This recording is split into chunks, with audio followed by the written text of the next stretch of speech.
Hello friends, this video is on Hindu Marriage Act 1955 Part 3 where we will discuss about dissolution of marriage in which we will include grounds for divorce. There are also few separate grounds for divorce for wife and divorce by mutual consent and irretrievable breakdown. So, beginning to the concept in Hindu law, earlier divorce was unknown to general Hindu law as a marriage was regarded as an indissoluble union of the husband and wife, which we have discussed earlier. However, this changed when the divorce was introduced in the Hindu Marriage Act 1955. There are basically three theories of divorce: fault theory, mutual consent theory, and irretrievable breakdown of marriage theory.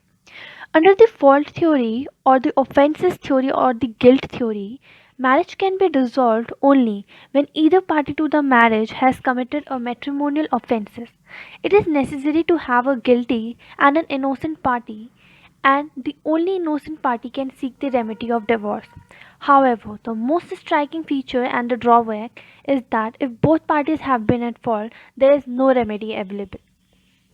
Another theory of divorce is that of a mutual consent. The underlying rationale is that since two persons can marry by their free will, they should also be allowed to move out of that relationship of their own free will. However, critics of this theory says that this approach will promote immorality as it will lead to hasty divorces and parties would dissolve their marriage even if there was slight incompatibility of temperament. Then the third theory relates to the irretrievable breakdown of the marriage.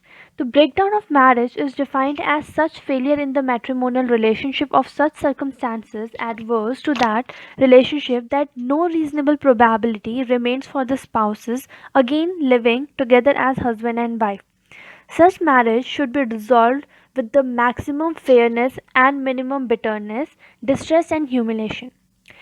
Now, there are few grounds for divorce under Hindu Marriage Act according to the theory of frustration by reason of specified circumstances. These include civil death, renouncement of the world, etc. Coming to the first ground of divorce, that is adultery. While adultery may not have been recognized as a criminal offense in all countries, the matrimonial offense of adultery or the fault ground of adultery is recognized in most. In adultery, there must be a voluntary or consensual sexual intercourse between a married person and another, whether married or unmarried, of the opposite sex, not being the other the spouse, during the subsistence of marriage. Thus, intercourse with the former or later wife of a polygamous marriage is not adultery. But if the second marriage is void, then the central sexual intercourse with the second wife will amount to adultery. Though initially a divorce could be granted only if such a spouse was living in adultery by the Marriage Laws Amendment Act 1976. The present position under the Hindu Marriage Act is that it considers even the single act of adultery enough for the decree of divorce. Like there was a case of Oxford versus Oxford, where wife was artificially inseminated with the semen of other, which court held that there was no adultery as there was no voluntary sexual intercourse between the person other than the spouse. Hence, in Oxford versus Oxford case, there was no adultery. Now, if due to the involuntary intoxication or due to lack of mental capacity to consent sexual intercourse with person of opposite sex other than spouse, it won't be considered as adultery.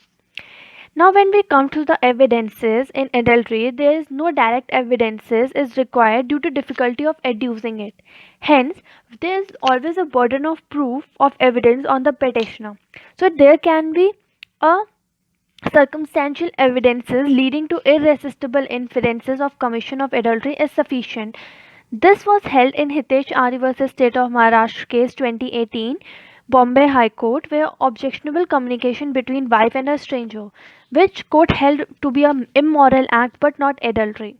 Hence, or also there it held that circumstantial evidences leading to irresistible inferences of commission of adultery is sufficient. Like in the case of White versus White, wife stayed in hotel room with stranger, which was a sufficient evidence to held wife guilty for adultery. Now, moving to the next, that is cruelty. Cruelty is एक minute. हाँ. Now, cruelty is the concept of cruelty, which is a changing concept. The modern concept of cruelty includes both mental and a physical cruelty. Now, coming to the acts of cruelty are behavioral manifestation stimulated by different factors in the life of spouse and their surrounding, and therefore each case has to be decided on the basis of its own sets of facts.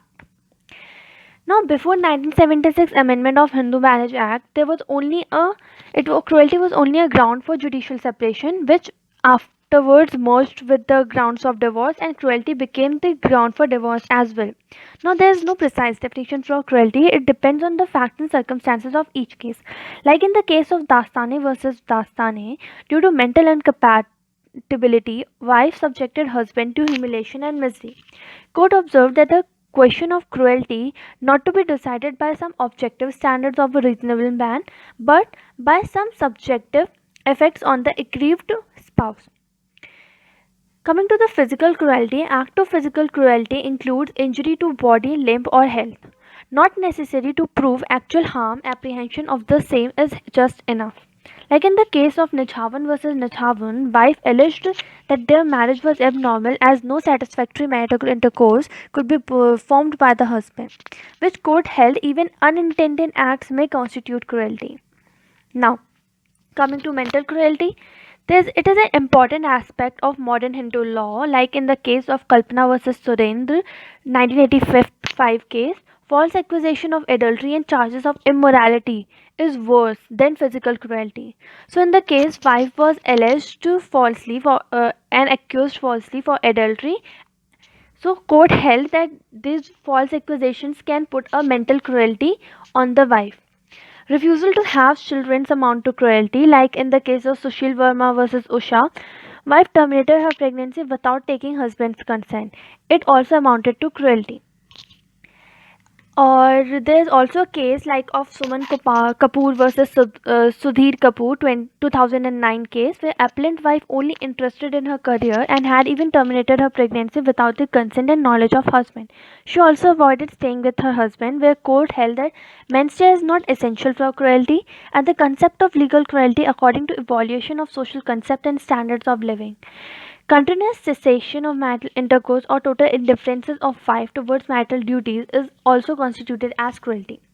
Now there are a few defenses for cruelty that is can be a provocation, like person is not habitually practicing cruelty on the other person, but it's might be the some circumstances where provocation lead to the cruel act. Then it is a self defense. When some act is done for a self defense, it would be constituted as cruelty. And the third is the condonation of cruel acts of other spouse. It involves forgiveness or restoration to position prior to the offense. Moving to next ground, that is of desertion. Desertion is defined under section 13 clause 1 subclause 1b. Now, what desertion means is the rejection by one party of all the obligations of marriages, the permanent forsaking or abandonment of one spouse by the other without any reasonable cause and without the consent of the other. It means a total repudiation of a marital intercourse. Now, there are basic five grounds which shall coexist in all kinds of desertion. That is, first is a factum of separation. Factum of separation means that there is the actual separation happening. It might not be something like that husband or wife is visiting each other and having a obligation, marital obligation, but just staying away. It won't amount to actual desertion. Desertion means a actual separation from all ties. Coming to second, that is animus discendi. Animus discendi means that there might be a actual intention to desert. If person is deserting through some reasonable cause and where his or her intention is not to cause desertion, it won't amount to desertion. Third is a desertion without any reasonable cause. Fourth is desertion without the consent of the other party. And the main important ground is that spouse living in desertion for continuous period of not less than 2 years. That is, the statutory period of 2 years must have run out of petition is presented. Okay, so moving on to next, desertion is of three types: actual desertion, constructive desertion, and willful neglect. Actual desertion is generally in actual desertion, the deserting spouse abandoned the marital home without justification. Like in the case of Ashok Kumar versus Shabnam, wife left home due to harassment for dowry, where it was a reasonable cause and it was a justified cause. Where that's why court held that here husband will be held guilty for desertion and not wife. Moving to the constructive desertion, withdrawal from cohabitation in spite of living in matrimonial home. Nothing left in marriage except living under the same roof. Now, in constructive desertion, basically people live in same matrimonial home, but they are not actually cohabiting as a husband and wife and not following their conjugal and marital obligations. And the third type of desertion is a willful neglect, that means to fulfill basic marital obligations, not necessary that the act in omission should be intentional and deliberate. Now, desertion can be terminated through few ways. That is a resumption of cohabitation. If parties start cohabiting together, there can be a resumption of it. Then the desertion will be terminated. Second is the resumption of marital intercourse. Third is the supervening offer of reconciliation or a supervening event removing duty to cohabit. So there was a case of Anil Kumar Sharma versus Manju Sharma 2016, where wife left matrimonial home due to reason to give birth without undergoing sex determination test as demanded by husband, where court held it is no cruelty or desertion and wife has a justified reason for it. Moving to the next, that is insanity. Insanity is given under section 13 clause 1 subclause 3, where insanity is the ground for both judicial separation and divorce. Now, according to Hindu Marriage Act, insanity as a ground of divorce has the following two requirements. First, the respondent has been incurably of unsound mind, and second, the respondent has been suffering continuously or intermittently from mental disorder of such a kind and to such an extent that the petitioner cannot reasonably be expected to live with that respondent. Moving to the next, that is leprosy or venerable diseases. It is given under section 13, clause 1, subclause 4 and 5. According to this section, either spouse has been suffering from a virulent or incurable form of leprosy or has been suffering from venerable disease in a communicable form. By leprosy, it is a contagious of leprosy and repulsive outward manifestation are responsible for creating psychology where man not only shuns the company of lepers but look at them scornfully. Thus, it is provided as a ground for divorce. The onus of providing this is on the petitioner. When it comes to a venerable disease, at present it is a ground for divorce if it is a communicable by nature, irrespective of the period for which the respondent has suffered from it. The ground is made out of it. It is shown that the disease is in communicable form and it is not necessary that it should have been communicated to the petitioner even if done innocently. Moving to the next ground, that is the renunciation. Renunciation of the world is a ground of divorce only under Hindu law. As the renunciation of the world is a typical Hindu notion, modern codified Hindu law lays down that the spouse may seek divorce if the other party has renounced the world and has entered into a holy order. A person who does this is considered as civilly dead, and such renunciation by entering into a religious order must be unequivocal and absolute. And the last ground for divorce is the presumption of death under section 13 clause 1 subclause 7. Under the act, a person is presumed to be dead if he or she had not been heard over for a period of 7 years or more by spouse or near ones and is deemed to be legally dead, entitles the petitioner to obtain decree of divorce and also to remarry. Now, moving to the next, there are a few special grounds for wife for divorce. These grounds are in four in their kinds. First is a pre-act polygamous marriage.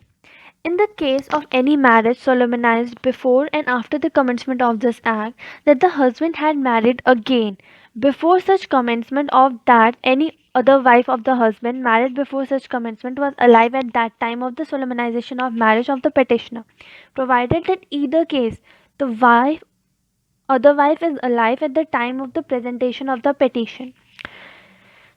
So, what we mean hereby is that if before the commencement of this Hindu Marriage Act there was a person who did bigamy, and now the woman of second wife wants to go for a divorce because of the other wife being alive and the marriage being subsistent with both, the other wife can claim divorce on the pre-act polygamous marriage ground under section 13 clause 2. Second is the rape, sodomy, and bestiality. If the husband has, since the solemnization of this marriage, has been guilty of rape, sodomy, or bestiality, then it again will stand for a ground of divorce for only wife. Next is the non-resumption of cohabitation after decree or order of maintenance. If after 1 year of passage of decree under section 18 of Hindu Adoption or Maintenance Act 1956 or the order of maintenance under section 125 CRPC 1976 there is no resumption of cohabitation, wife can claim divorce. So, after a decree of resumption of cohabitation or order of maintenance, if still there is no effect of it, then the wife can claim divorce with, from the husband. And the last ground for divorce for wife is option of puberty. A girl is entitled to file for a divorce if she was married before the age of 15 and renounces the marriage before she attains 18 years of age. So these are the four grounds which are available only to wife for divorce. Moving to next, that is a divorce by mutual consent. It is based on the consent theory and given in section 13 clause B. Mutual consent means the both the parties agree for peaceful separation. Both parties are required to present a petition to the district court on the grounds that they have been living separately for more than 1 year. Second, that they are not in situation to live together and that they have mutually agreed and decided to dissolve their marriage. Now, this dissolution of marriage comes with two motion stage. First motion stage is that both parties need to be present in person before the court. After presentation of the petition, petition parties have to wait for 6 months and not more than 18 months. After the first motion statement is recorded, the state has the right to send the parties for reconciliation or mediation for duration of 6 months. However, the Supreme Court in 2017 opinioned that the court have the power to waive off the cooling period of 6 months in case of divorce by mutual consent and proceed directly to the second motion. Now in second motion stage, the parties are required to be physically present in court to get the final verdict. It is mandatory requirement wherein a decree is passed in order to seek divorce by mutual consent. Like in the case of Amardeep versus Harveen Kaur, parties sought waiver of 6 month period as they have been living separately for more than 8 years and no possibility of reunion, where court waived off the cooling period and held that the 6 month cooling off period is directory and not mandatory. Coming to the last, that is irretrievable breakdown of marriage section, it is given in section 13 clause 1a, which says that either party to a marriage, whether solemnized before or after the commencement of this act, may also present a petition for the dissolution of a marriage by a decree of divorce on the ground, first, that there has been no resumption of cohabitation between the parties to the marriage within a 1 year or upwards after the passing of decree of judicial separation in a proceeding to which they were parties. Also, same lies with the decree of restitution of conjugal rights. If there is no cohabitation and no resumption of cohabitation, then it will be is presumed that there is no chance of their marriage to be resumed, and the court can lead to a decree of irretrievable breakdown. Now, the Law Commission, in its 71st report, the Hindu Marriage Act 1955, Irretrievable Breakdown of Marriage as a Ground of Divorce, recommended amendments in the Hindu Marriage Act to make irretrievable breakdown of marriage as a new ground for granting divorce among the Hindus. Now, the Law Commission of India, in its 71st report titled Hindu Marriage Act 1955, Irretrievable Breakdown of Marriage as a Ground of Divorce, the same report as previous, recommended that the amendment in the Hindu Marriage Act to make irretrievable breakdown of marriage as a new ground of granting divorce, and which recommendations court applied and Supreme Court applied as in case of the Naveen Kohli versus Neelu Kohli, and recommended it to the Union of India to seriously consider bringing an amendment in the Hindu Marriage Act 1955 to incorporate irretrievable breakdown marriage as a ground for divorce. Now, once the marriage has broken down beyond repair, it would be unrealistic for the law not to take notice of that fact, and it would be harmful to society and injurious to the interest of the parties if the legal bond is sought to be maintained, notwithstanding the disappearance of the emotional substratum. So the court have the power to grant divorce on the ground that it has been irretrievably broke down, and by involving its power under Article 142 of the Constitution, the Supreme Court also has the power to dissolve the marriage on the ground of its irretrievable breakdown of marriage. So here we are done with all these three theories, that is guilt theory, consent theory, and irretrievable breakdown of theory, where we are ending, and we are done with the Hindu Marriage Act 1955. Thank you.